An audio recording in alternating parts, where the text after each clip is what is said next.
1988 की गर्मियों में जर्मनी के एक छोटे से शहर ग्लैडबेक में हुई एक बैंक रॉबरी एक 54 घंटे लंबी हॉस्टेज क्राइसिस में बदल गई, जो लाइव टेलीविजन पर एक भयानक रियलिटी शो की तरह दिखाई जा रही थी। ये सिर्फ एक क्राइम नहीं था, ये एक मीडिया स्पेक्टेकल था जिसने जर्नलिज्म के सबसे अंधेरे पहलू और लॉ एनफोर्समेंट की भयानक नाकामियों को दुनिया के सामने ला दिया। आज हम ग्लैडबेक हॉस्टेज क्राइसिस की गहरी पड़ताल कर रहे हैं। एक ऐसी कहानी जो इतनी अजीब और दिल दहला देने वाली है कि ये किसी मूवी स्क्रिप्ट जैसी लगती है, लेकिन ये बिल्कुल हकीकत थी और इसके कॉन्सिक्वेंसेस ने जर्मनी में क्राइम रिपोर्टिंग के रूल्स हमेशा के लिए बदल दिए। सब कुछ शुरू हुआ 16 अगस्त 1988 की सुबह। दो हथियारबंद आदमी हंस यूर्गन रोजनर और डीटर डेगोव्स्की ग्लैडबेक में डॉयचे बैंक की एक ब्रांच में घुस गए। ये दोनों प्रोफेशनल क्रिमिनल्स थे जो अभी अभी जेल से रिहा हुए थे। उनका प्लान सिंपल था, पैसे लो और निकल जाओ। लेकिन चीजें बहुत जल्दी बिगड़ गई। पुलिस को खबर मिल चुकी थी और बैंक को घेर लिया गया। सरेंडर करने के बजाय रोजनर और डेगाउस्की ने बैंक के 2 एम्प्लॉयज को हॉस्टेज बना लिया और एक गेटअवे कार और 3 लाख डॉयचे मार्क्स रैंसम की डिमांड रख दी। यहीं से इस कहानी ने पहला बेमिसाल मोड़ लिया। खून खराबी से बचने के लिए पुलिस ने उनकी डिमांड्स मान ली। क्रिमिनल्स पैसों और हॉस्टेजेस के साथ बैंक से निकल गए और वेस्ट जर्मनी से नेदरलैंड्स तक एक अफरा तफरी भरी जर्नी शुरू हुई। लेकिन उनके पीछे सिर्फ पुलिस नहीं थी, उनके पीछे मीडिया का एक पूरा झुंड भी था। यहीं से मीडिया फ्रेंजी शुरू हो गया।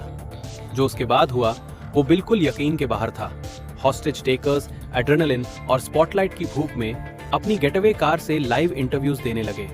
रिपोर्टर्स सिर्फ देख नहीं रहे थे, वो इंटरैक्ट कर रहे थे, लगभग मदद कर रहे थे। उन्होंने डायरेक्शंस दी, सिगरेट्स दी और क्रिमिनल्स की हर बात बिना एडिट के पूरी नेशन को ब्रॉडकास्ट कर दी।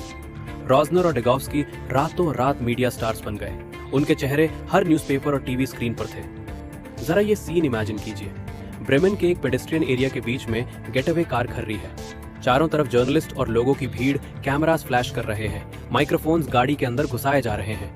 गाड़ी के अंदर डर्रे हुए हॉस्टेजेस सिर्फ कुछ इंचेस दूर हैं, जबकि गनमैन उनके बिल्कुल पास बैठे हैं।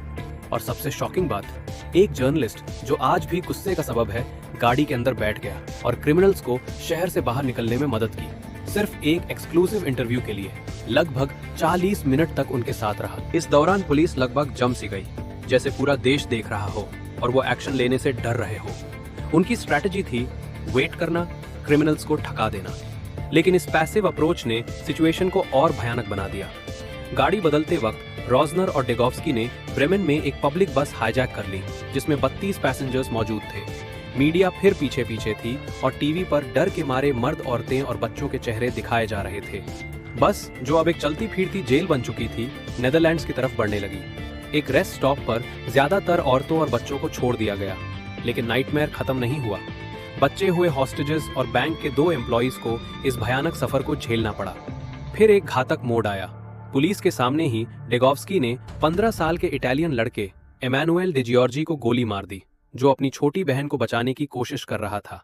इस पल का खौफ कैमरा पर कैद हो गया। इसके बाद चेज वापस जर्मनी में जारी रही। मीडिया की हद से ज्यादा इन्वॉल्वमेंट का सबसे शॉकिंग सीन कोलोन में हुआ। क्रिमिनल्स ने गाड़ी एक बिजी स्ट्रीट पर रोकी। एक बार फिर मीडिया का झुंड जमा हो गया। रिपोर्टर्स ने रोजनर के साथ पूरी प्रेस कॉन्फ्रेंस शुरू कर दी, जबकि उसके हाथ में गन थी और वो 18 साल की हॉस्टेज सिल्के बिशॉफ के सर पर रखी हुई थी। वो उससे उसके मोटिव्स, प्लान्स और फीलिंग्स के बारे में पूछ रहे थे। रोजनर शांत था, स्पॉटलाइट का मजा ले रहा था, जबकि सिल्के खामोशी से डर में बैठी थी। ये मोमेंट पुलिस के लिए एक क्लियर मौका था। क्रिमिनल्स रुके हुए थे, घेरे में थे, डिस्ट्रैक्ट थे, लेकिन फिर भी पुलिस ने कुछ नहीं किया। गाड़ी को जाने दिया गया और वो A3 मोटरवे की तरफ बढ़ गए। यहीं पर 24 घंटे का ये नाइटमेयर अपने हिंसक अंत की तरफ बढ़ने वाला था। बॉन के साउथ में एक स्पेशल पुलिस कमांडो यूनिट ने आखिरकार एक्शन लेने का फैसला किया। उन्होंने गेटअवे कार को रेम किया।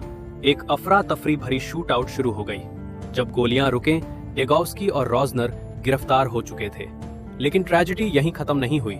सिल्के बिशॉफ, जिसका चेहरा कुछ घंटे पहले मीडिया क्यूरियोसिटी का सेंटर था, मर चुकी थी। पोस्टमार्टम में पता चला कि पुलिस असॉल्ट के दौरान रोजनर की गोली से उसकी मौत हुई। कुल मिलाकर 3 बेकसूर लोग अपनी जान गंवा चुके थे। इसके बाद पूरे जर्मनी में आत्मा मंथन शुरू हो गया। पुलिस पर तेज सवाल उठे, उनकी डिसीजन मेकिंग, प्लानिंग और हॉस्टेजेस को बचाने में भयानक फेलियर पर। लेकिन सबसे ज्यादा निंदा मीडिया की हुई। जर्नलिस्ट ने एक बेसिक एथिकल लाइन क्रॉस कर दी थी। वो सिर्फ न्यूज रिपोर्ट नहीं कर रहे थे, वो उसका हिस्सा बन गए थे।